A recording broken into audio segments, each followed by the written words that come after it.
Welcome to the Good Health Revolution, South Africa's largest ever online health and wellness event, where we have brought together the country's leading experts who will reveal powerful strategies with you on how you can improve your health and create a life of energy and vitality, starting today. Health and healing does not have to be difficult, restrictive, or even overwhelming. We are going to show you how fun, easy, and effective it can really be. All you need is the right guidance, accountability, an open mind, and an attitude of curiosity. Don't forget, if you would like to own this entire series to share with your family and friends, as well as get your hands on a variety of resources that will support you in a big way to reach your health goals, just click the VIP upgrade button on your screen to get access.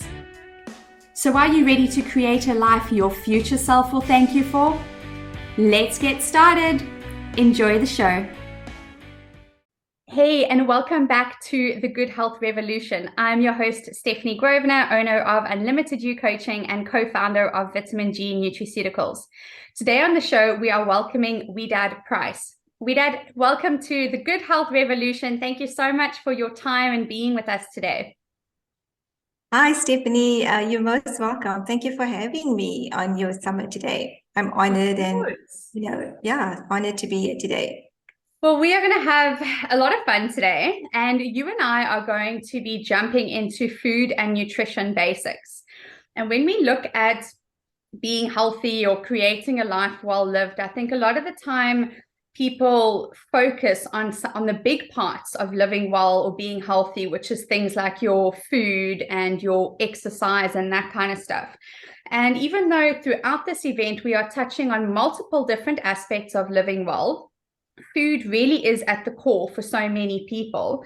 But there's a lot of misinformation, miseducation out there around food, nutrition, and what a healthy diet is. So that's why I really want you and I to focus on that today, to just give people a baseline. Like, let's get all that junk information off the table and let's give them some really research-based info, some practical tips that they can start to follow to start to improve their health from a food and nutrition standpoint. So we're going to have some fun. Absolutely. Looking forward to it. Before we get into it, I'm quickly going to read off your bio and then we can get started. Sure. Wedaad Price is a registered pharmacist in both South Africa and Ontario, Canada, and a certified health coach through the Health Coaches Academy in the UK. She specializes in helping busy moms over 40 overcome weight gain, low energy, imbalanced hormones, and a sluggish metabolism. She lived in Canada for a while and was a retail pharmacist for over 8 years before deciding to return to South Africa.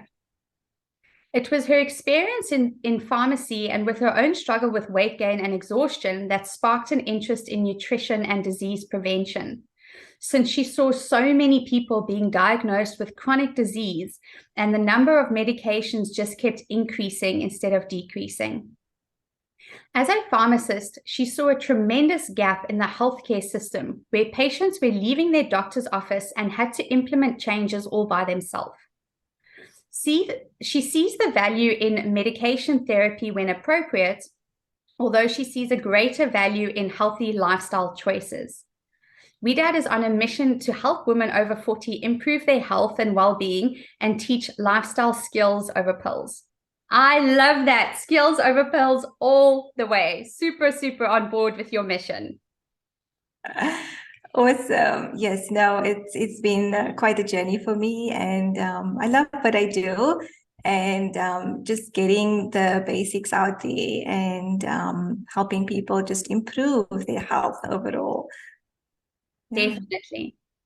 So let's start off with a very simple, obvious question that I get asked all the time, and I'm sure you do as well. When we are looking at food and nutrition, there are 1,000,001 different diets out there. You've got keto, you've got paleo, you've got AIP, you've got vegan, raw food, raw vegan, all these kind of things. So in your opinion and in your experience, is there a one size fits all best diet that we should all be following to improve our health? Absolutely. That's the million-dollar question, right? So I can only speak from sort of my experience and my opinion. So, what I think, there really is no one true diet for everyone. There's no one size fits all, and the correct diet for any individual, really depends on their state of health and where they at within their health. So the optimal diet for any individual, is likely to change. So, from birth to being a toddler, to being a teenager, to, whatever they become as an adult, maybe a bodybuilder or an athlete or a pregnant mom to be, or even as we get older and into the perimenopausal, menopausal stages of life. So our nutrition requirements and dietary requirements change even over our lifespan. But yeah, so I don't believe there's one true diet for everyone. And even all through history, our diets have been, dictated by geography and climate, and we ate whatever food was available. This just means that we as humans are capable of thriving on a wide range of diets. So, yeah, there might be all the diets you mentioned out there, but everyone needs to look at what their requirements are and what works for them as an individual. Very well said. I couldn't agree with you more. And I think this is why a lot of people that get caught in this trap, like, oh, well, my sister or my boyfriend or whatever, my best friend was on keto and they lost 50 kilograms, so I need to do it. But all of a sudden, keto is not working for me, or I'm not seeing the same results, or I've started to do intermittent fasting because everybody else is doing it with incredible results, but I'm not seeing the weight loss. I'm feeling fatigued. Like, what is wrong with me? And I think this is where a lot of people throw in the towel because they're like, I've tried everything, meaning all the sort of fad diets or all these trends that are out there.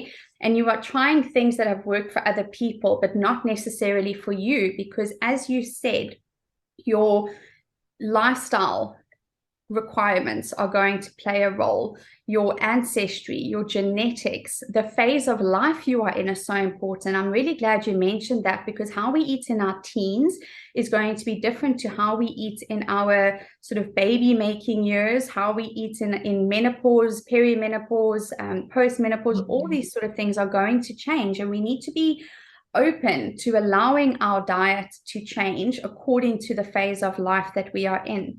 And I think this is why it's so important to get to know your body so you can make the right choices for you at the moment.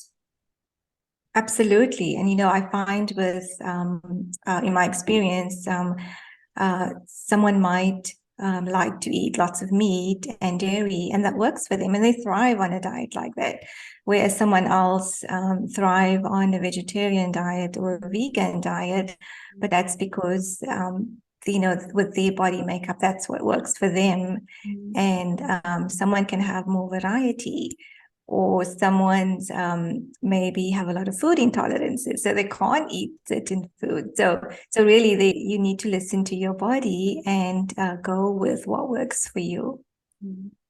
I'm glad you mentioned food intolerances, because I mean, we've spoken a lot about this and the importance of gut health and overcoming food intolerances throughout the show, but that's just one example of a health condition that you may be dealing with, a health challenge that you might be dealing with that will determine how you are going to eat going forward. And when we talk about diet, it really is just what are your food choices. It doesn't mean you are going on a specific diet. It's just what is your daily food choices. And your health condition or your health status is definitely going to play into determining what you should and shouldn't be eating, as well as your goals. So somebody might have a goal for weight loss and they think, well, I need to cut out carbs, I need to cut down my calories, I need to do intermittent fasting so I can lose the weight. but they might be dealing with an incredibly stressful lifestyle. They might be in their 30s, so still the baby making years, and this fasting and cutting out carbs is actually just wreaking havoc on your metabolism and on your hormones. So your health goals, as well as your health challenges and the phase of life that you're in, as you mentioned, is going to play a role in this. And why this is important to really know is, let's just take a very common example. For a lot of people are dealing with something called IBS. And we know at the root of most IBS cases is something called SIBO, your small intestinal bacterial overgrowth. So some people might think, well, I'm going to go onto a vegan diet or a vegetarian diet to really improve my health, because we've been taught that meat is bad and dairy is bad and all this kind of thing. But in something like SIBO, even healthy foods are actually the real problem. So things like cauliflower, cashew nuts, strawberries, and you're eating all these foods and you're actually aggravating the problem. So I think there's definitely a difference between how you would eat when you are repairing your body, as to how you would eat to maintain those improvements and that result, and to make sure you don't backslide into redeveloping the same condition or developing a new health condition going forward. So, whether we are healing or whether we are maintaining, that will also look slightly different. Absolutely, couldn't agree with you more. Even someone who says, oh, they heard maybe about they need to eat raw vegetables, or include more raw foods in their diet. But then someone with IBS, for example, may not be able to tolerate that without realizing that the raw foods is actually aggravating, and they actually need to cook it to some degree so that the bodies can digest it better. So yes, so important to meet yourself where you're at. And just like, because we use food as medicine, food is it's one of the most powerful forms of medicine on the planet. And just like as your body starts to heal, you may change your medication dosages, and you'll know as a pharmacist, these things need to be monitored and hopefully decreased over time if your body is healing. It would be the same thing with food. As your body heals, your diet would start to change, just like you shared now with IBS. Maybe raw fruits and vegetables are not a good thing in the beginning, but as that digestive lining starts to heal, as we correct dysbiosis, you're able to start to introduce raw foods on a more regular basis. So this is just, adjusting, moving with your body. And it's, guys, for everybody listening, it's really not as complicated as maybe we make it sound at the moment. But knowing your body, working with somebody who can guide you along the way is really important, because it takes the overwhelm out, and it just makes this a lot more of a pleasant experience, because it doesn't have to be difficult at all.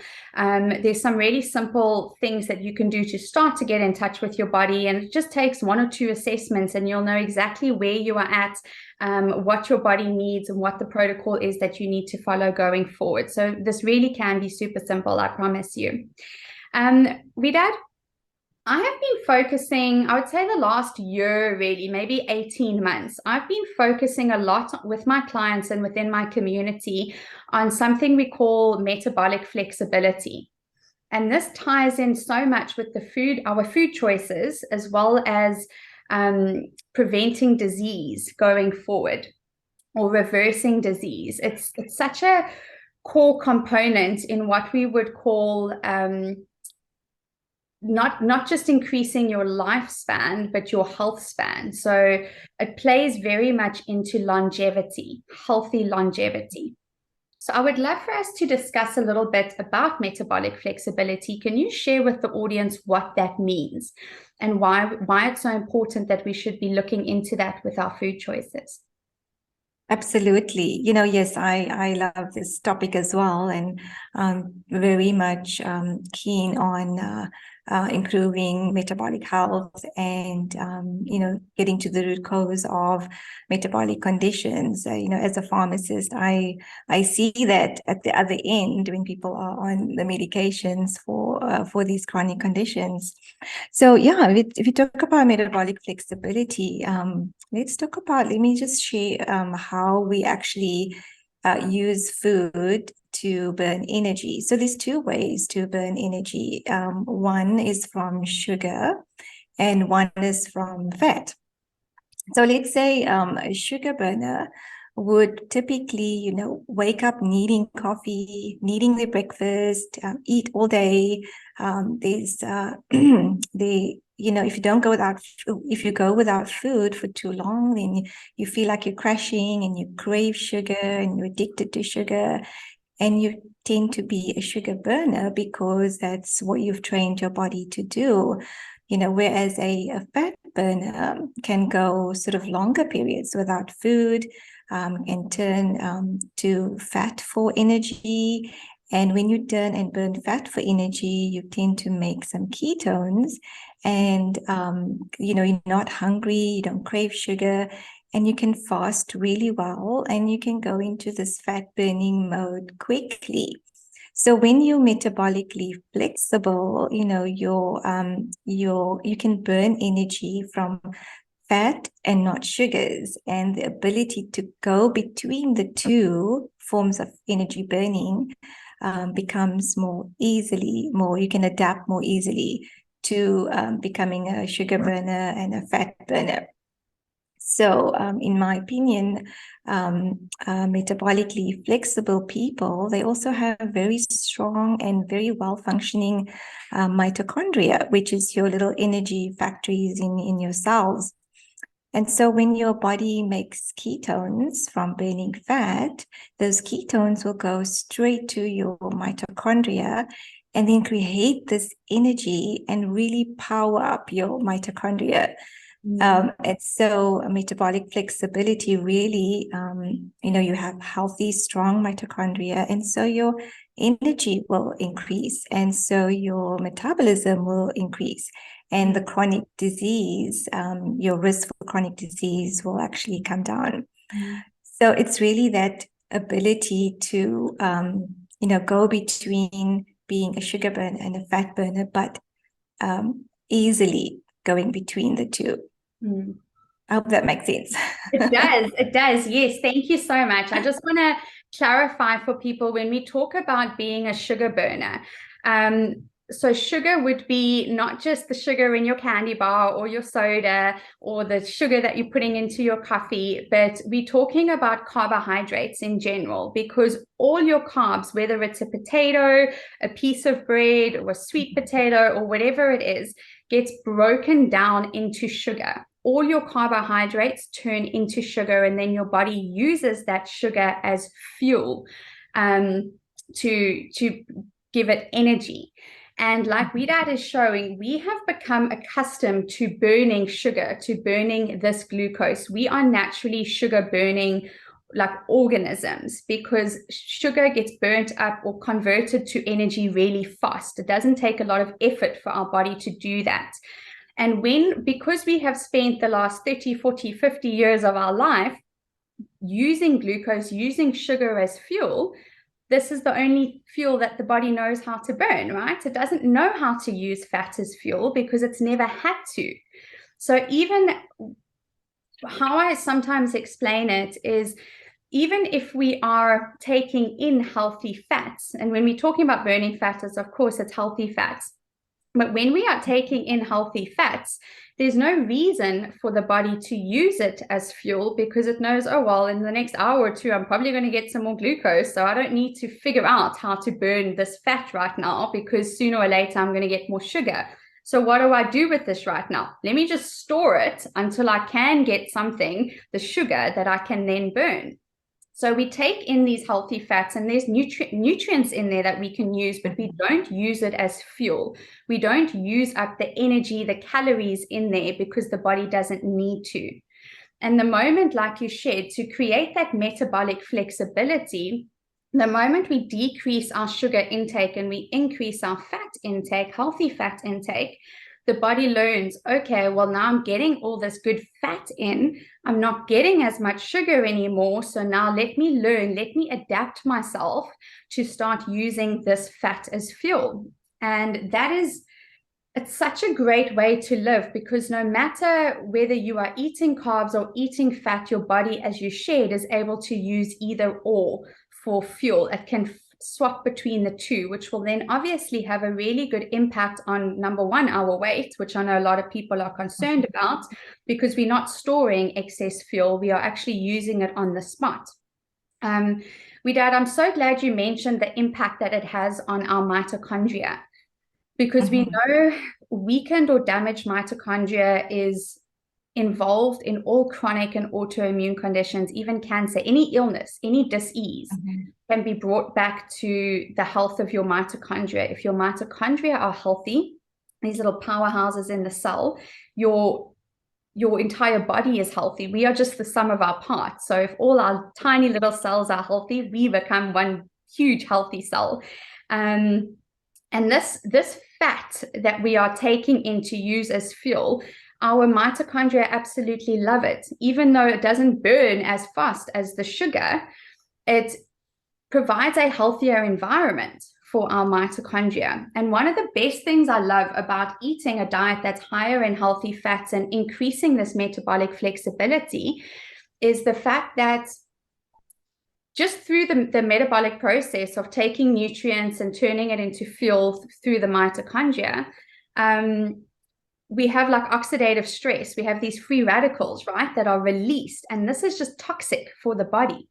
And the more carbs, the more sugars we eat, the more free radicals our mitochondria produce, which just puts our whole body under strain, because now the liver has to clean out more toxins. It's something that ages us very much. This oxidative stress, these free radicals, is what creates the wrinkles, all this kind of stuff that we spend thousands of money every month to like on creams to get rid of those things. We can actually just do internally by eating a higher fat diet, because when we have these healthy fats, when our mitochondria is using that for fuel, we have less free radicals produced, we have less oxidative stress, so we basically have less toxins internally that we need to fight, which results in a prevention of disease as well. So there's just so many benefits to supporting your body to become more metabolically flexible. Absolutely. And I just want to mention, this hormone insulin is sort of at the center of one's metabolic flexibility. So when our insulin levels go up, we tend to, burn sugar most of the time. And this happens over a period of time, over the years, which sometimes end up in insulin resistance. And so it becomes more difficult to become more metabolically flexible. But however, when our insulin levels come down and become more we have more insulin sensitivity, then we can tend to burn more fat more easily. And food absolutely does impact our metabolic flexibility, as you just mentioned. There's quite a number of ways, and then just bringing down that carbohydrate intake and that sugar load can really help to improve that metabolic flexibility. So are there any other tips? We've said now bring down sort of carbs and increase your fat intake. Is there anything else people can do to improve their metabolic flexibility? Absolutely. So, the first thing really was just to bring down your sugar load, because sometimes we eat so much foods loaded with sugar, our cakes and biscuits and juices and drinks, milkshakes, just starting there, bringing that down will make a big difference. And then the other forms of carbohydrates from processed foods like our breads and pastas and crackers and cereals, even just bringing that down a little bit would help to improve the insulin levels and help to get your body into the more fat burning stage. And then, like you mentioned about eating the healthy fats. However, food plays a big role, but we also need to look at other factors around our health, like our muscle mass, for example. Are we building enough muscles? What is our stress levels like? Because the hormone cortisol can also sort of increase our insulin levels and raise our blood sugars. And then we also need to look at our sleep as well. How well are we sleeping? So there's quite a number of different things that we can do to improve our metabolic flexibility. So those are just a few other ways to look at how we can improve our metabolic flexibility. Fantastic. I feel like I can't talk about metabolic flexibility without bringing on or touching on the topic of intermittent fasting, which I'm not going to go deep into now. We just don't have the time. But one thing that does help to improve your metabolic flexibility is to incorporate some fasting into your routine. And intermittent fasting, we've done some talks on this, but it's like a time restricted eating where you would fast for a certain amount of hours in the day, and then you would eat all your meals within a certain window.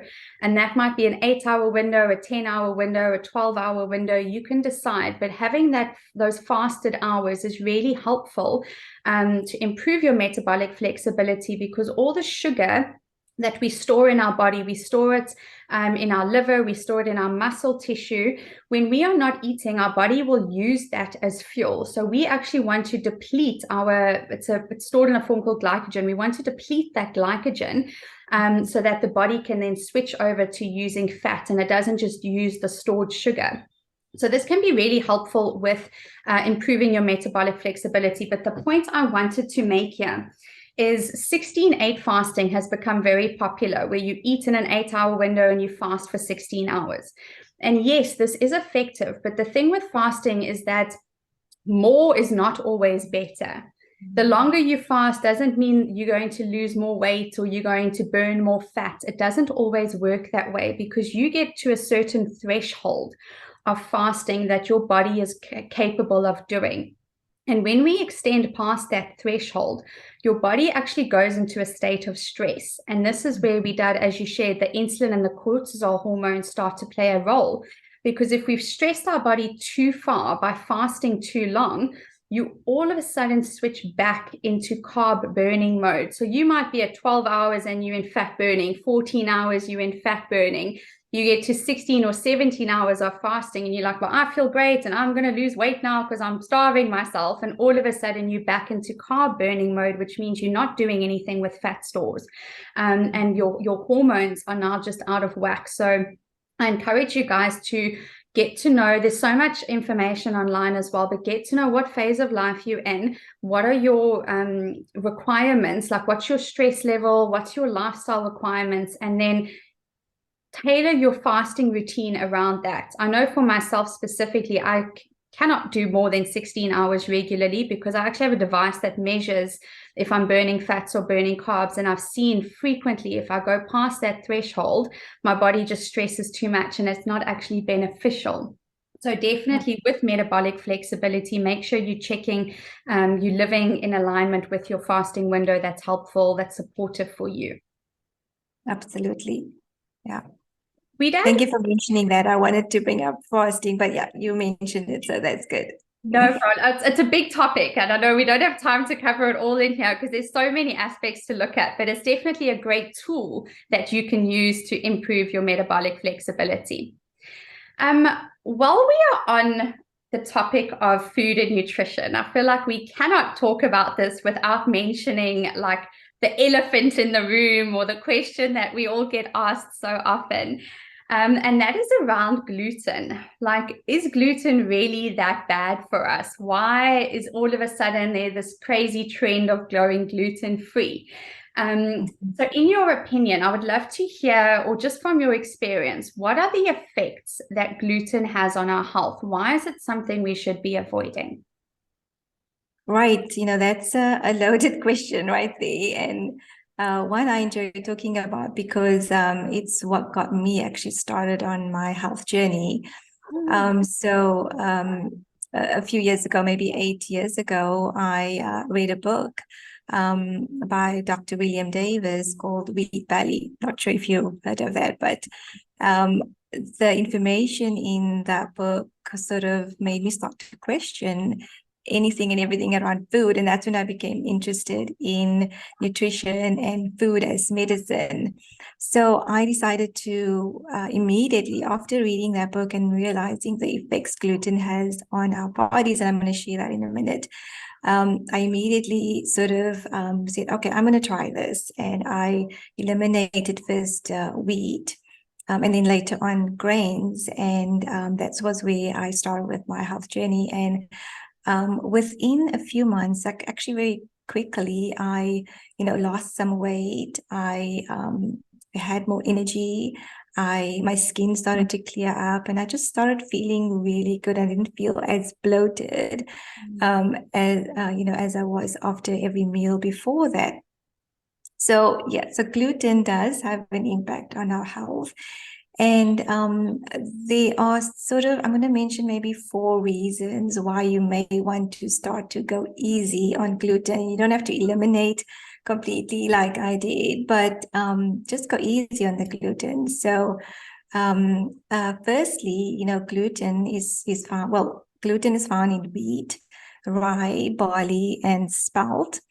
For me, I prefer to use the term wheat-free or grain-free because gluten-free kind of implies that you can eat gluten-free foods.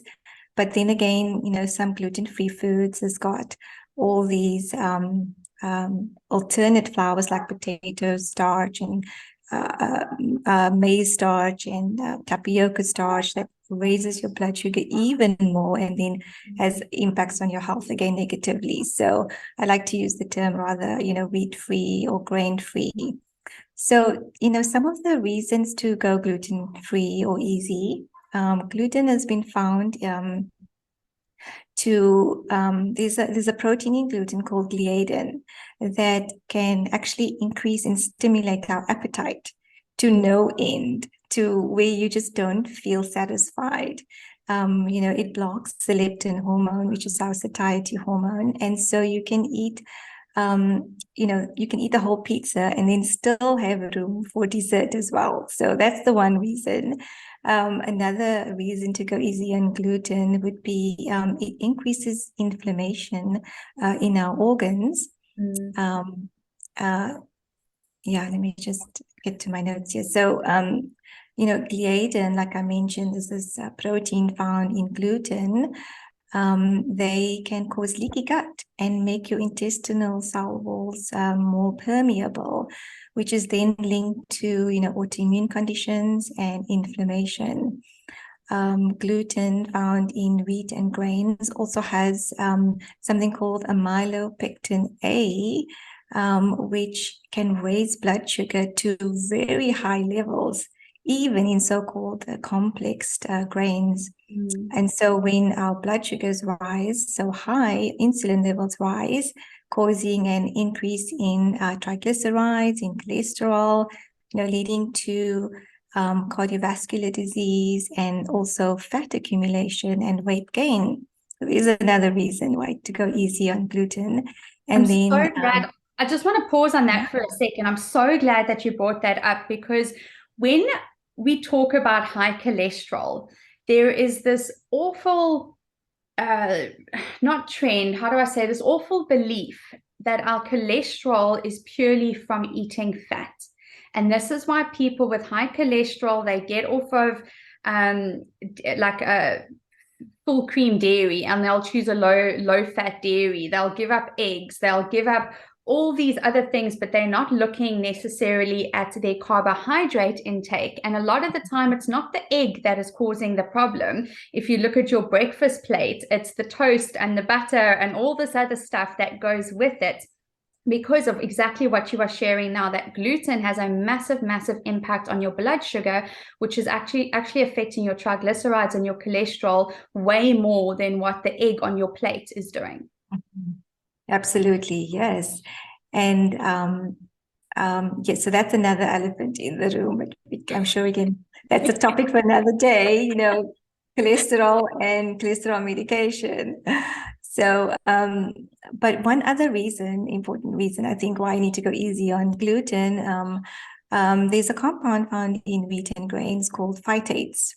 And phytates actually block nutrient absorption like iron and zinc, and magnesium and even calcium. So, no wonder everyone is so deficient in these minerals. Everyone has iron deficiency or magnesium deficiency or zinc deficiency. And so, that affects our immune system and our energy levels. And, magnesium is to do, some people come to me in the pharmacy and they complain of leg cramps, and, Yeah. that could be because of magnesium deficiency, but not because you're lacking magnesium. The magnesium you're getting from your diet is not getting absorbed because of all the wheat and the gluten you're eating that's blocking the absorption of it. So I found that like super, super interesting. And I thought, knowing all of this, I'm not going to eat gluten again.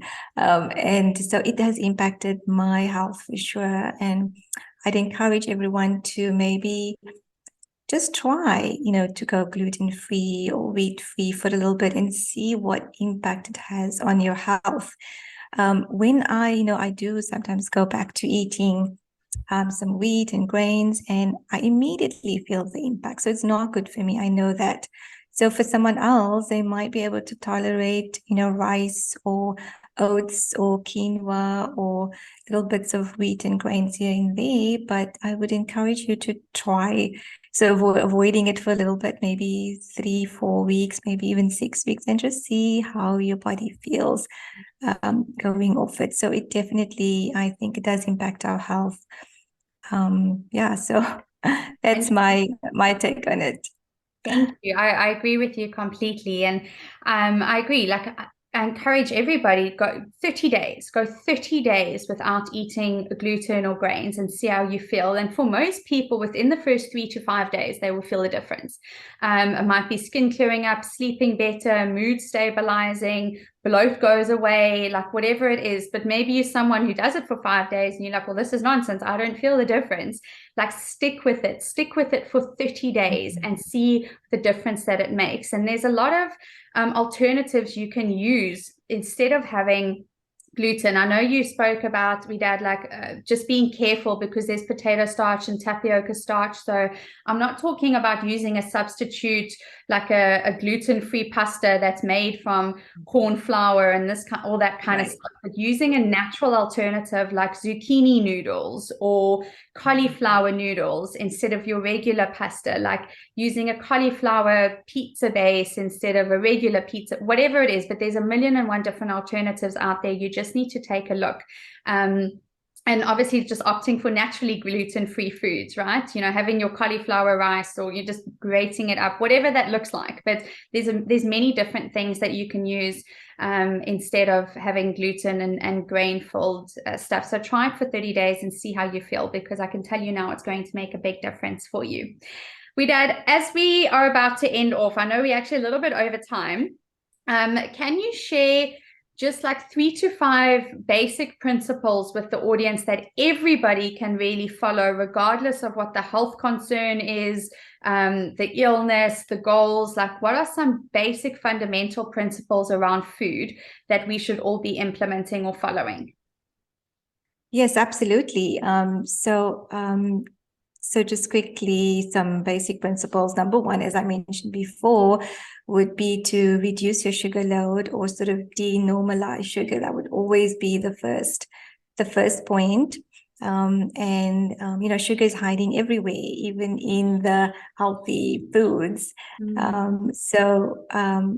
watched a film, just quickly, I want to mention, I watched a sort of film called That Sugar Film, and I encourage people to go and look for it on YouTube. And that changed my view on sugar. So that will blow your mind. And then number two, just, eat real whole foods found in nature. Go back to, is it made in a factory or does it come from nature?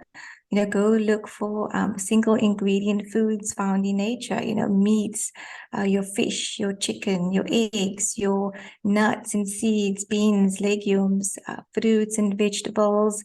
They're only one ingredient. And they come in nature. So that would be my number one tip to look for, the single ingredient foods. And then also just eat the rainbow. I love foods, natural foods come in so many different colors, and try to fill your plate with as many colors as possible. There's red foods, orange, green, yellow, blue, purple, the white and tan foods. Fill your plate because they contain phytonutrients and polyphenols that is so good for your body. They have antioxidant properties, and each color has its own sort of use in the body and what it does to your body. And so another good principle would be to just eat in a blood sugar balancing way to avoid spikes and low dips. Think of a balanced plate where you have a little bit of everything, and variety is key, and just focusing and decreasing the quantity and quality of carbohydrates. I know we spoke a lot about carbohydrates, so just focusing on the quantity and the quality of that. And then just unprocess your diet. Read food labels. Try and avoid foods that have more than 5 ingredients. So even if you just start doing that, you can already have a massive impact on your health. And then avoid toxic ingredients like artificial sweeteners, instead of having sodium saccharin and aspartame and sucralose, look for more natural sweeteners, margarines, hydrogenated oils, vegetable oils, maybe decrease some vegetable oils, artificial colorings, MSG, all these toxic ingredients that's having such a massive impact on our health.